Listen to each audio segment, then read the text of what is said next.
And today we're going to walk you through how to replace your Lloyds Bank credit card online. So it's super simple and you can actually do it from the comfort of your home. So first, log into your Lloyds Bank account online or from their mobile app. And once you're in, you can then look for the credit card section. This is usually going to be under your accounts or cards dashboard. Next, you're going to have to select the card you want to replace. So there should be an option that says replace card or report lost or stolen card, depending on your situation of course. So once you've found something like that, you can then click on it and follow the prompts. So you need to confirm a few details like your address for delivery and possibly the reason for replacing the card, which could either be lost, stolen or damaged. So make sure your information is correct so there aren't any delays. And once submitted, Lloyds Bank will process your request and you should be able to get a confirmation immediately.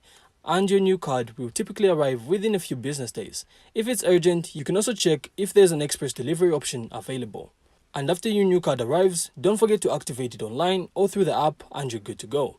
And that's basically it. So I really hope you found this insightful, and if you did, make sure to leave a like and of course subscribe. Then we'll see you in the next one.